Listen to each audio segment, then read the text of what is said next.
So in the last video, we're trying to get at the idea of how the moon, what process the moon underwent to get its orbit period equal to its rotation period. And I was setting things up about talking how strong rocks are and the forces that are existing on the Earth because they're in orbit around the sun. So the sun has some gravity that it pulls the Earth with here. And we were discussing that really only the center point has the right balance for an orbit to happen, but there's of course rocks a little bit closer and rocks a little bit farther. And the planet sort of doesn't break apart or anything because rocks are strong, as we said. Although I will say that planets do break apart depending on what happens. We'll talk about that. Okay, but onwards with the topic of this video.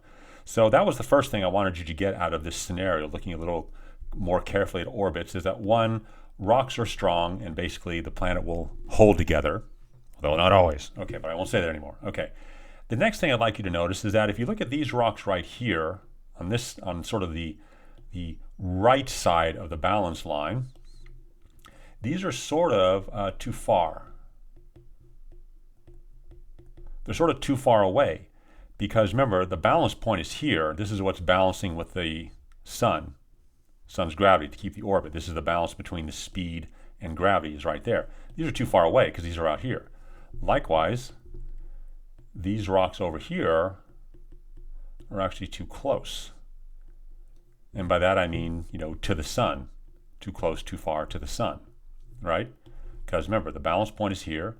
These are too close to the sun. Balance point is here. These are too far from the sun. So you wouldn't believe it, but what happens then is because these parts are not on the delicate balance for the orbit, something really weird actually happens to the Earth, and here's what it is. The whole Earth. In other words, these rocks and this energy, they start to become a little stressed because these are too close and these are too far. So the rocks actually become a little stressed. And by stressed, I mean not a lot of anxiety because they have a big exam coming up. I mean, they just physically, they become stressed. The rocks become sort of at their breaking point. They're pushed and stretched and crushed because of this effect, too close and too far. So what happens to the Earth, let me pick sort of maybe a greenish color here, is the Earth actually starts to bow out a little bit, believe it or not. The whole Earth does this. Now this drawing is greatly exaggerated, but this is actually what happens. This is a consequence of this lack of imbalance here. As I'll just say, call this point number 2 here. The rocks stress and the Earth warps. And you got to put a couple exclamation points after that. The whole Earth warps. Are you serious? You mean our round Earth that we're used to being so round actually warps? The rocks are actually getting stressed to the point where the planet's warping? The answer to the question is yes. That is exactly what happens. It is not this exaggerated. I say that again, but I do have some numbers for you here.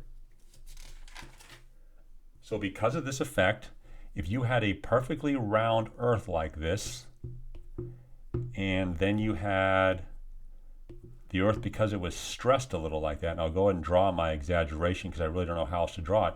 This difference in here between the perfect sphere and the warp sphere can be as high as 100 meters. Okay, that's actually happening. Okay, so I'm trying to remember now have you remember what is this topic about? We're trying to talk about the process the moon went through to get its orbital period exactly equal to its rotation period like that. Well, this is the key. These 2 points are the key answers to the question that rocks are strong, but also rocks stress and the Earth warps. And there is a bit of energy to discuss in this process because if you start pulling on rocks too much, they'll start to rub against each other and get a little bit hot and things like that. And there's some energy involved with that. So I hope that this picture here, is kind of bizarre and strange to you because it is, but it shouldn't be that unusual to you because there's another place we see this which I think is more believable.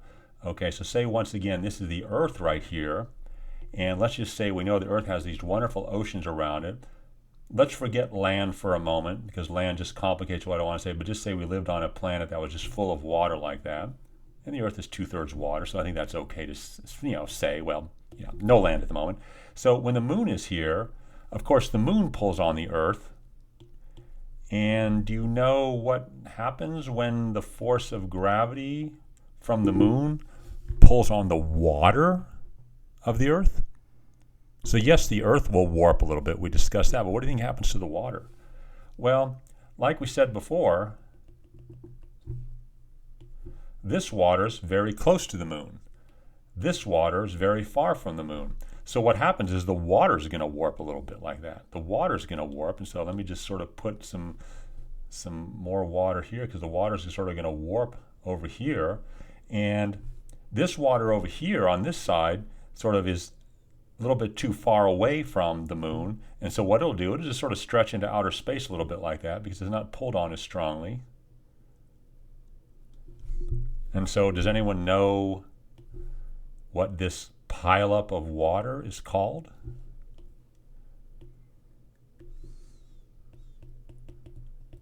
Well, that's where we get our tides from here. This would be a high tide right here, high over here and over here. And here's where we get low tide, right there and right there. So that's where our tides come from. So see, it isn't that unusual that gravity can cause this warping effect here. So maybe the water is a little more understandable, because water is sort of morphy anyway, right? Water isn't really that rigid of a structure where rocks are, but the force of gravity is very strong. So just like the tides, this happens for tides with water, well, it also happens for rocks, for straight up planets over there, as I just tried to illustrate.